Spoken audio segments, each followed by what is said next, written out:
Good morning on Monday, February 12th. It's episode 354 of the 359 podcast. I'm BVG, and in the house today we've got Alfred and Roger Cheng to talk about something. Stuff. Yeah. Happy Monday. Tech. Great. Yeah. And we've already good show. Here we go. Yep. Here we go. All right. So we're going to be talking about Verizon's new policy. It's a scoop from CNET about Verizon basically locking down their phones, a reversal of its fairly generous unlocking policy. We'll break it all down in the podcast. We'll also be talking about blockchain. Our colleague Stephen Shanklin has a nice explainer piece on what blockchain is, if you've ever wondered. And lastly, we'll talk about the Olympics, because who doesn't love the Winter Olympics? Me. Crickets. Yeah, come on. I actually have been watching it. I've been liking it, but turned out the Olympics were hacked on day one. Alfred has all the details. So, if you have any questions, leave them in the comments section. Brian will pick out the best, and we'll get to them in 3 minutes and 59 seconds. From 3, 2...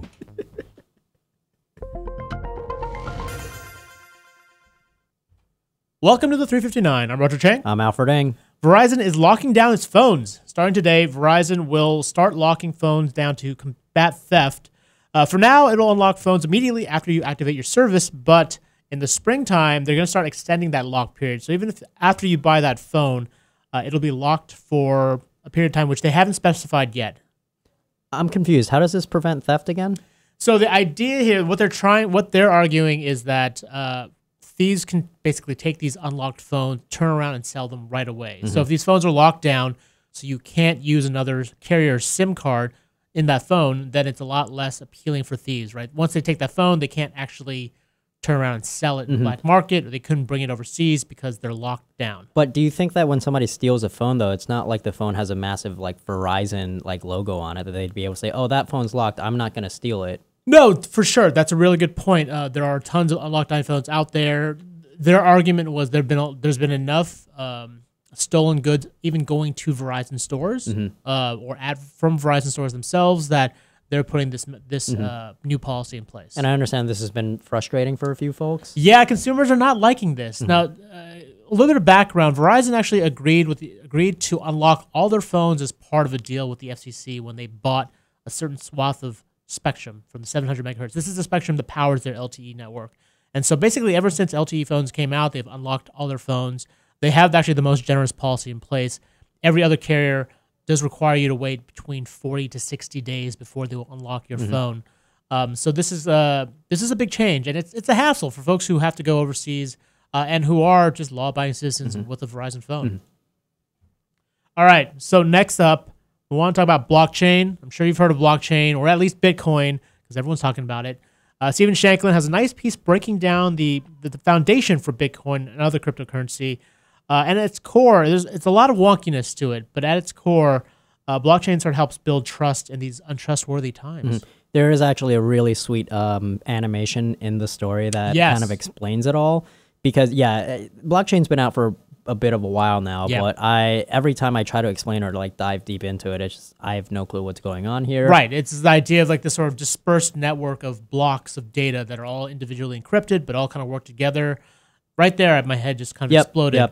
But Shank's piece doesn't just look at Bitcoin and cryptocurrency, but looks at how basically it can ensure how products are actually legitimate, whether diamonds are conflict diamonds, whether the food that you're getting is actually, legit, not counterfeit. And so really the way it affects our lives in more ways than just Bitcoin. Yeah, so up next, officials confirmed on Sunday that the Winter Olympics have been hit with a cyber attack. It happened during the opening ceremony, and it lasted for about 12 hours. Their Olympics website was taken down, and the Wi-Fi network, like at the stadium in Pyeongchang, wasn't working. But if you watch the opening ceremony, you might not have noticed it at all. It all went off without a hitch anyway. Yeah, all things considered, that's not really that terrible, and it seemed like the hack was definitely more about inconvenience than anything more malicious. So researchers had taken a look at the malware and basically noted that this attack wasn't really to steal any information. There are a lot of public officials there. Mike Pence was there. Right. The South Korean president was Absolutely. there. So there's a lot of information that you can get out of this, but this attack was mostly just to mess things up and take down the network and things like that. It's still too early to say who had done this attack, but taking a look at the code, it does reference a lot of it was just for destruction purposes. Oh, there you go. For these stories and more, check us out on CNET. I'm Roger Cheng. I'm Alfred. Thanks for listening.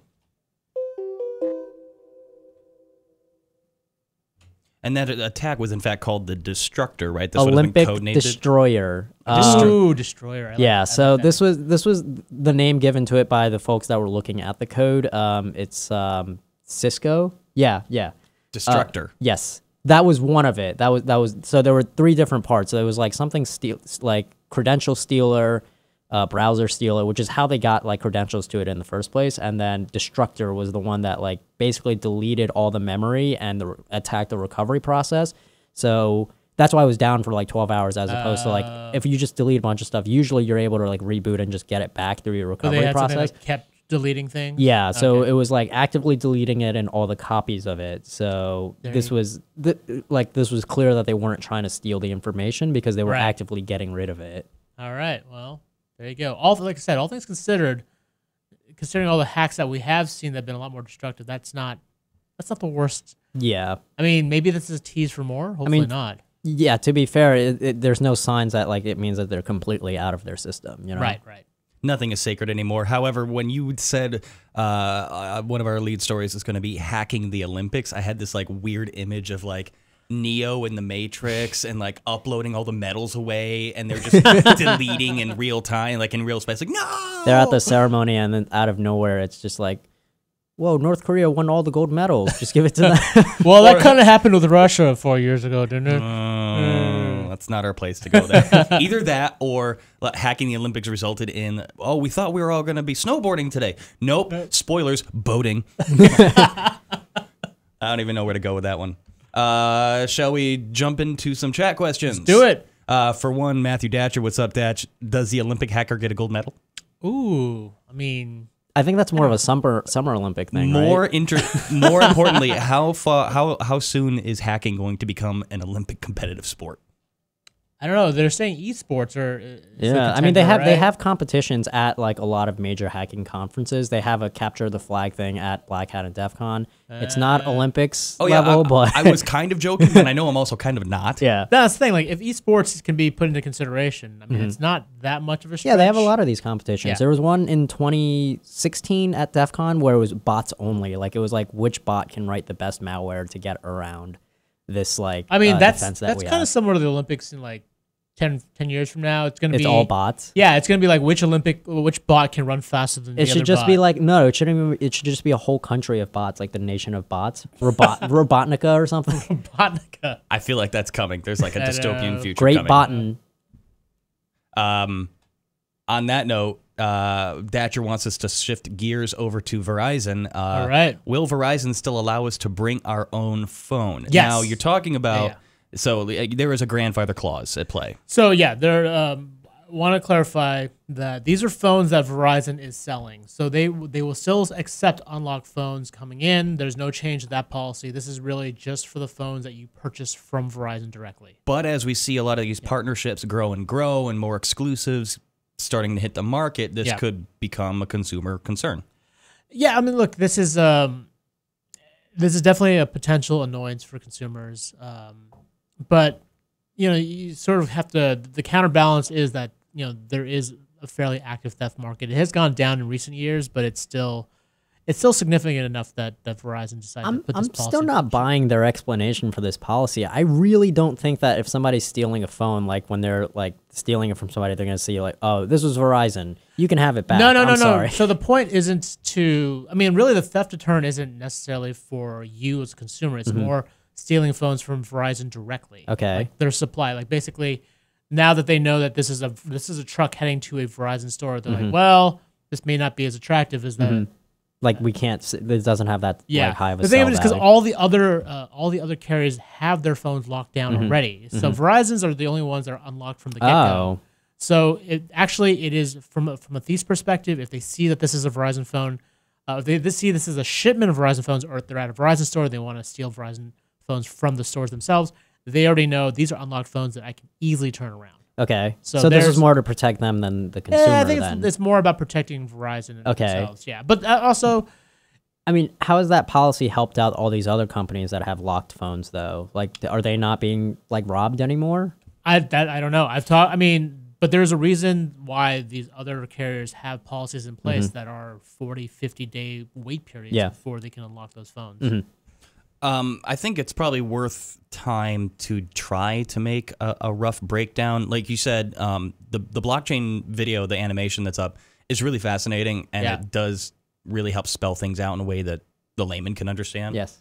But maybe we could try to put a little perspective on it and here to the best of our abilities. Again, this is a really complicated issue. Maybe with our forces combined, we can make it a conversation worth having. Who wants to take a stab at that? Do you want us to define blockchain for you? Yes, please. As someone who is completely stupid to the cryptocurrency. It's a chain of blocks. Thanks. Very, very valuable. No, look, I mean, that's the thing. Like, even I tried to offer a brief definition during our podcast taping, and the idea that these are literally blocks of encrypted data that are linked together, and they're kind of contained in different computers. The idea that they're sort of decentralized makes it theoretically more secure. So the idea is like the whole theory of like decentralizing something.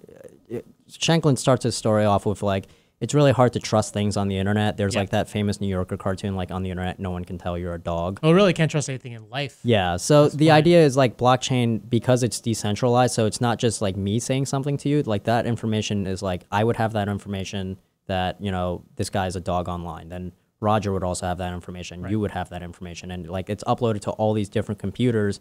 And then the idea would be if that dog tries going online and saying like, I'm not a dog, I'm like a human. And then like, there's everyone that has this data. There's tiered accountability. Yeah, basically. Yeah. Like that's a dog. Like I think the idea like effective analogy, I feel. One great example he gave was with the DMV analogy, right? Yeah. Like the idea that like the DMV owns your database, and if you go in there and you hack the DMV, well, all of a sudden, you can change names or whatever.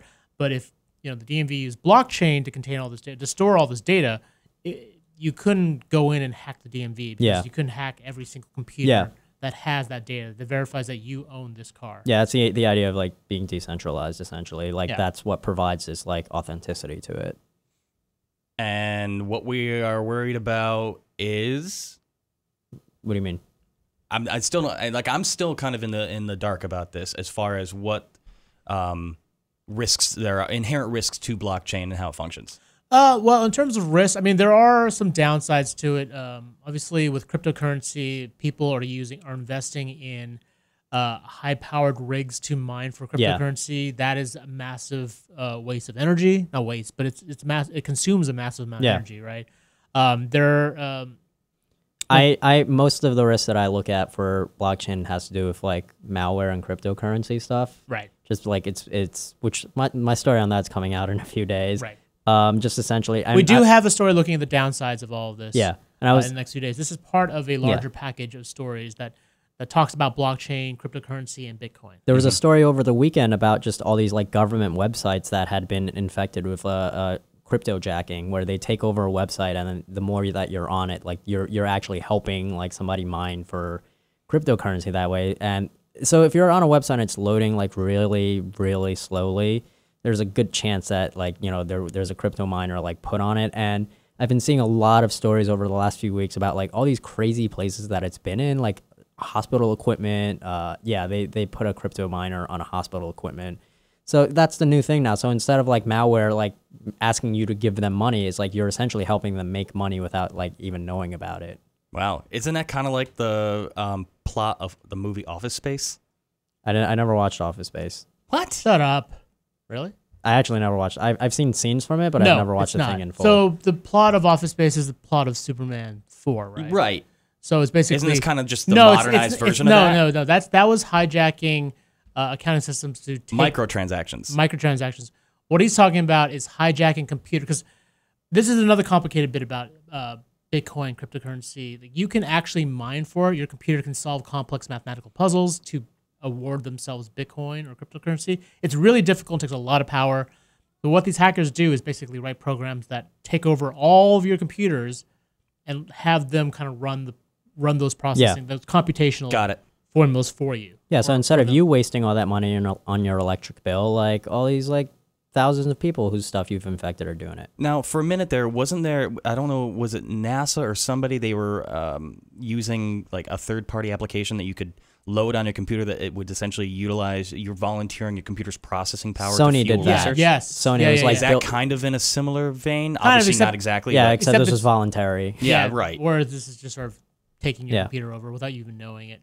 Can It's I- like if your computer is running a little bit slower than normal, there might be a reason for that. Gotcha. Can I just say that the more and more we talk about this stuff and the terminology that comes up, like crypto mining, the more and more Crypto jacking. Crypto That's a new one. all right? the more and more real life sounds like an episode of Law and Order. Yeah.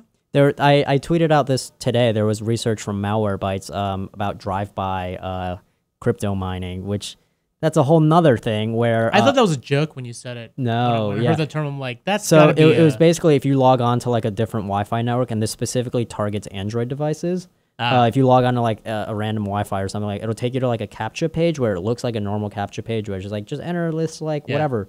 Every second that you're on there, it's actually using your processor to the max and like mining for Monero, which is another cryptocurrency.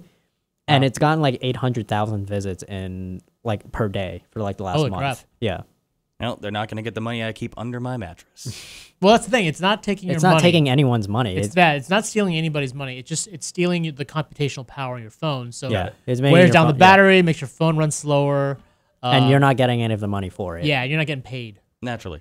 I did. It's just funny that we're talking about this so much because I went to a restaurant over the weekend, and on their website, I've never been there before. I was like, oh, I wonder what's on their menu. And it's this Italian joint, and right front page on their website is like, we accept Bitcoin. Oh, really? And it's like, your website was built in GeoCities. But you're accepting Bitcoin. It just caught me off guard that was like a front page thing for this like old family restaurant out in Queens. I mean, My- that's probably a bad idea for them. My They're favorite accepting thing, Bitcoin. my favorite story with cryptocurrency or any kind of like blockchain stuff is all these companies that add blockchain to their names and get like a spike in Oh, investments. Yeah. Well, that was Kodak, right? They announced they're like, Yeah, we're going into blockchain. The Long Island Iced Tea Company, Yeah. Hooters, And like their stock more than doubled. I Yeah. mean, it worked. Thank you to Dan McClain for pointing out that was actually the plot of Superman 3. Superman Sorry. 4 had Nuclear Man You're in right, it, which you're was right. the worst thing to Yeah. ever happen to comic My book bad. movies. My bad. Good call. Michael Brown's asking what carriers any of us here on the show have, out of Yeah. curiosity. Is anyone here a Verizon customer? I have a Verizon phone and a T-Mobile phone. Gotcha. my work phone is Verizon and my personal phone is a T-Mobile because I'm on my parents' plan. I ended up combining my work and personal phone in because I don't like carrying too much in my Yeah. pockets, and Yeah. I'm on AT&T because full disclosure, we get a discount. Can I say Sure. that? Yeah. Sure. Wait, we get AT&T as an option? I thought it was Verizon like the whole way. When I started 10 years ago, I got AT&T through CBS, and I got Might a have been discount. grandfathered in. Yeah. So that's my current situation. But not all that interesting. Imagine Sagi's asking about the potential thieves for the Verizon phones. Yeah. What do thieves turn around and do? How is it different 45, 60 days down the road? So the idea of the wait period is it shows that you're like an active customer. You've been on for at least 2 months, and that's usually studies have shown that's usually the drop-off period, like before the month is over. What they found is a lot of folks sign up with stolen identities, get the phone, and within a couple of days, within a couple of weeks, turn around. They'll just drop the service, stop paying the service, take the phone, and sell in the black market. You could sell it overseas, or you could sell it here. Sorry, I lost my train of thought there. But We're Blockchain. tackling some really Blockchain. weird, I know. convoluted, complicated things today, all at once. But yeah, again, that's sort of why that there's that waiting period. It basically for the carriers, it shows that you're actually a legit customer who wants to stay on the service as opposed to trying to turn around and sell that phone. Right, gotcha. We are just about out of time, but before we go, I want us to theorize what the Robo Olympics will bring for us. I, for one, Who can mine for the most blockchain? one, welcome our future robot overlords. What competitive sports Probably drone racing. will, I was going to say, take place in the Robo Olympics? Really? I'm like robot battles. Well, BattleBots for sure Battle- will be yeah. the flagship. That's going to be the Like But like Mecha stuff? giant Yeah, mechs fighting I was each like, other. is it gonna be like They- that TV they show? did that in No, it's not Japan already. Yeah, it's not the TV show. Like I the want mecha fighting. I want the giant mechs fighting each other. We had seen something at CES too with the mecha racing. Remember that? Yes. Yeah, Yeah. that would- Yeah. I think there'll be a lot of maybe Nah, virtual I feel racing. Like racing's not enough. I want them to actually like tear each other apart. Yeah, I would. is that I would pay wrong? good money to see that. Right. Right. Would there Remember be human pilots I or watched- strictly autonomous? we could remember that You can have video. human pilots? Remember that video Absolutely. from Boston Dynamic of that robot that did the backflip? Yes. Yeah, robot gymnastics. It's gonna be sick. Oh yeah. Okay. I mean, it's already here, pretty much. it was one backflip. Come on. Hey. So what else out there? Like competitive vaping, like cloud. Hey. No, that's a It's not thing. even a robot That's thing. totally Well, a thing. with like the different like I've seen videos of it. It's stupid as hell. It is stupid, but I'm like- saying like that's in the running. I think that's in the running. Yeah. Yeah, that's not a robot doing it though. That's like a person. I mean, you're technically holding something They're of a using robot. the tech. Yeah, I guess. I- yeah. What else qualifies? Anybody got any thoughts in the chat? The claw machine operator. The claw machine. What like the when like Oh, Like, grabbing like a pick pri- up the most. grabbing the stuff. prize. no, like Who real could grab the time, most stuffed animals? With real the claw? time oversized mechanical Tetris. Oh. Yeah. These are all Terrible. all horrifying. These are all thoughts. terrible ideas. Really, just this is bad. Just tape All right. just tape a knife onto a Roomba and see who gets out alive. You see that meme? Metalhead. Yeah, you guys, Black Mirror. this week's episode of Black Mirror is sick. It's just a Roomba with a knife duct taped to the top. Dude, of it. that's a plot of Metalhead right there, man. Yeah. Okay, I think that's gonna do it for the day. We need to go decompress after this blockchain crap. I don't even want to think about it. I anymore. would got a say full week of it. Yeah, we got a full week of blockchain stuff. We're gonna be talking about No. different facets. It's gonna be great. No, it's gonna be good. It's gonna be good. We're gonna take stop questions. We've got a great package. It's called Blockchain Decoded. Check it out on CNET. The first story, obviously, Stephen Shanklin's piece. And if you liked anything you saw or heard on this podcast, please check us out on CNET. Our podcast is also available on iTunes, TuneIn, Stitcher, Feedburner, Google Play Music, and the Amazon Echo. Thanks, y'all. See you tomorrow. See you tomorrow. See ya.